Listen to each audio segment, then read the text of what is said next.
આજે આપણે એકદમ નવા જ મસાલા સાથે અને એકદમ નવી રીતે તુરિયાનું શાક બનાવીશું, જેમાં તુરિયા નાખ્યા છે તે ખબર પણ નહીં પડે. એના લીધે જે લોકોને તુરિયા ખાવા નહીં ગમતા હોય એ લોકો પણ આ શાક 2 વખત માગીને ખાશે, એટલું સરસ ટેસ્ટી બને છે.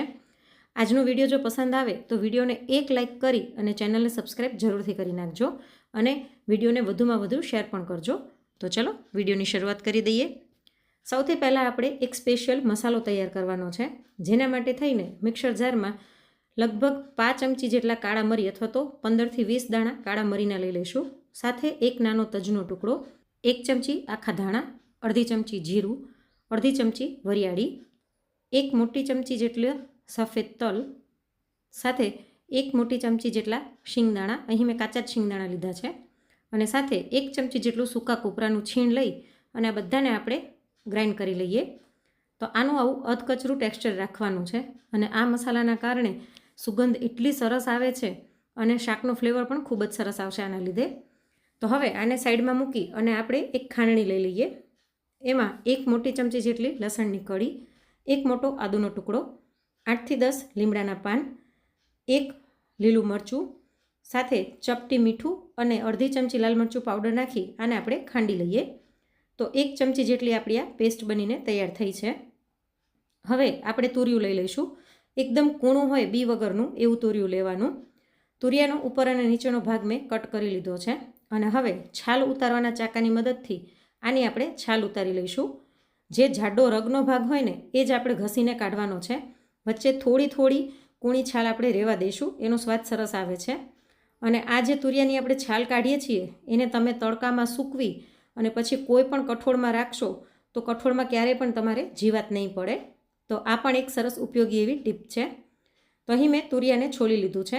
હવે આપણે ખમણી લઈ લઈએ અને જાડી ખમણી હોય એ લેવાની. એ ખમણીમાં આપણે આ તુરિયાને ખમણી લઈશું. ખમણીને લેવાથી 2 ફાયદા થશે. એક તો જે લોકોને તુરિયા નહીં ભાવતા હોય એને ખબર નહીં પડે કે શાકમાં તુરિયું નાખેલું છે, અને બીજું કે તુરિયું જલ્દીથી ચડી પણ જશે, એટલે શાક આપણું લગભગ 5થી 7 મિનિટમાં બની જશે. તો અહીં આખા તુરિયાને મેં ખમણી લીધું છે, એને સાઈડમાં રાખી દઈએ. અને અહીં મેં 1/4 કપ જેટલી મગની મોગર દાળને 15 મિનિટ પહેલાં ગરમ પાણીમાં પલાળી દીધી હતી અને દાળ આપણી એકદમ સરસ પલળી ગઈ છે. તો હવે આપણે શાક વઘારી લઈએ. કઢાઈની અંદર 4 ચમચી જેટલું તેલ લઈ લઈશું. અહીં તેલનું પ્રમાણ તમારી ઈચ્છા હોય તો તમે થોડુંક ઓછું પણ રાખી શકો છો. તેલ ગરમ થાય એટલે આની અંદર અડધી ચમચી જેટલી રાઈ નાખી દઈએ. રાઈ સરસ ફૂટી જાય એટલે 5 ચમચી જેટલી હિંગ નાખી દઈશું અને ગેસની ફ્લેમ એકદમ સ્લો કરી અને આપણે જે પેસ્ટ ખાંડીને રાખી હતી એ નાખી દઈએ, લસણ આદુ મરચાંવાળી, અને આને બરાબર મિક્સ કરી લઈશું. આને આપણે ધીમા તાપે સહેજ સાંતળી લઈશું જેથી લસણની કચાશ દૂર થઈ જાય અને એકદમ સરસ આની સુગંધ આવશે. આ પેસ્ટ સંતળાઈ ગઈ છે. તો હવે આની અંદર આપણે ઝીણું સુધારેલું ટમેટું નાખી દઈએ. તો 1 નાના ટમેટાને મેં ઝીણું સુધારીને લઈ લીધું છે. ગેસની ફ્લેમ આપણે સ્લો જ રાખવાની છે. આને પણ બરાબર મિક્સ કરી લઈએ અને સ્લો ફ્લેમ પર થોડીક વાર આપણે આને થવા દઈશું જેથી આપણા ટમેટાં છે તે સરસ સોફ્ટ થઈ જાય અને એની કચાશ પણ દૂર થઈ જાય. તો થોડીક જ વારમાં આપણા ટમેટાં સરસ સોફ્ટ થઈ ગયા છે. તો આને આપણે ચમચાની મદદથી સહેજ આવી રીતના મેશ કરી લઈશું. અને હવે સ્લો ફ્લેમ ઉપર જ આપણે જે સ્પેશિયલ મસાલો ગ્રાઇન્ડ કરીને રાખ્યો હતો તે આની અંદર નાખી દઈએ અને આને બરાબર મિક્સ કરી લઈશું. એકદમ ધીમા તાપે આ મસાલાને પણ આપણે 1 મિનિટ માટે સાંતળી લઈશું, કેમ કે આની અંદર આપણે જે તજ, કાળા મરી બધું નાખ્યું છે એનો એક સ્પેશિયલ એરોમા હોય છે. તેલમાં સંતળાવાથી તે છૂટી પડશે અને તેના કારણે શાકનો સ્વાદ ખૂબ જ સરસ આવશે. આ બધું સ્લો ફ્લેમ ઉપર જ કરવાનું જેથી બળી ન જાય. તો મસાલાને મેં સરસ 1 મિનિટ માટે સાંતળી લીધા છે. હવે આની અંદર આપણે ખમણેલું તુરિયું નાખી દઈએ.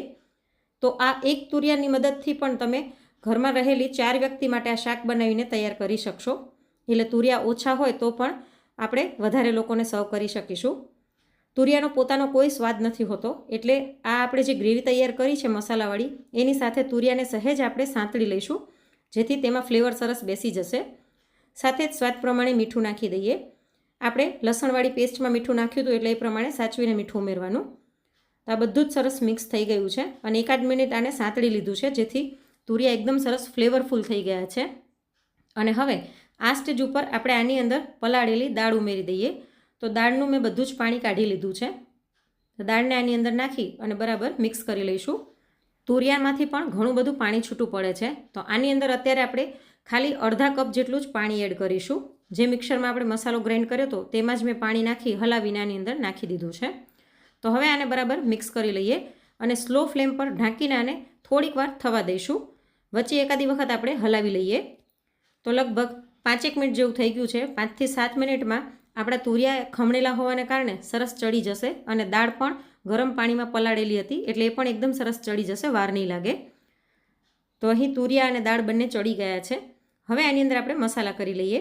5 ચમચી જેટલી હળદર, અડધી ચમચી ધાણા જીરું અને 1 મોટી ચમચી લાલ મરચું પાવડર નાખી આ બધાને બરાબર મિક્સ કરી લઈશું. આમાં બીજા એક્સ્ટ્રા મસાલા કોઈ જ કરવાની જરૂર નથી, કેમ કે જે આપણે મસાલો ગ્રાઇન્ડ કરીને નાખ્યો એના કારણે શાકની સુગંધ અને સ્વાદ બંને ખૂબ જ સરસ આવશે. તો બધું બરાબર મિક્સ કરી લઈએ. હવે જો તમારે ટિફિન માટે કરવું હોય તો તમે આવી રીતના કોરું શાક રાખી શકો છો, પણ મારે થોડુંક ગ્રેવીવાળું કરવું છે એટલે મેં આની અંદર અડધો કપ નવશેકું પાણી નાખ્યું છે. ઠંડુ માટલાનું કે આરોનું પાણી નહીં નાખવાનું, તેનાથી શાક ફિક્કું પડી જશે, એટલે ગરમ પાણી જ એડ કરવાનું. તો પાણી નાખ્યા પછી થોડી વાર આને સિજાવા દઈએ. તો જો એકદમ સરસ તેલ છૂટું પડીને દેખાવા લાગ્યું છે અને એકદમ ટેસ્ટી એવું આપણું તુરિયા અને મગની દાળનું શાક બનીને તૈયાર થઈ ગયું છે. અને તમે જોઈ શકો છો કે આમાં ખબર પણ નથી પડતી કે આપણે તુરિયા નાખ્યા છે. એના કારણે બાળકો અથવા તો જે લોકોને તુરિયા નહીં ભાવતા હોય એ પણ આ શાક માગીને ખાશે, એટલું સરસ ટેસ્ટી લાગે છે. અને આવી રીતના ગ્રેવીવાળું શાક હોવાથી તમે આને ભાત સાથે પણ સર્વ કરી શકો છો. તો ગેસની ફ્લેમ બંધ કરી ઉપરથી થોડીક કોથમીર નાખીને ગાર્નિશ કરી લઈએ. તો જોઈને જ મોઢામાં પાણી આવી જાય એવું સરસ ટેસ્ટી તુરિયાનું શાક બનીને તૈયાર થઈ ગયું છે. આની પહેલાં પણ મેં તમારી સાથે તુરિયામાંથી શાક સિવાય અનેક અવનવી રેસીપીઓ શેર કરેલી છે, જે બધાની લિંક હું તમને નીચે ડિસ્ક્રિપ્શન બોક્સમાં આપી દઈશ. તેના પર ક્લિક કરી તમે તે રેસીપી જોઈ શકશો. તો ગરમા ગરમ શાકને આપણે સર્વ કરી દઈએ. તો તમે પણ એક વખત મારી રીતે આ તુરિયાના શાકની રેસીપી જરૂરથી ટ્રાય કરજો.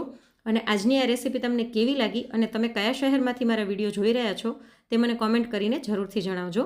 ફરી મળીશું આવી જ એક અવનવી રેસીપી સાથે. ત્યાં સુધી આવજો. જય શ્રી કૃષ્ણ.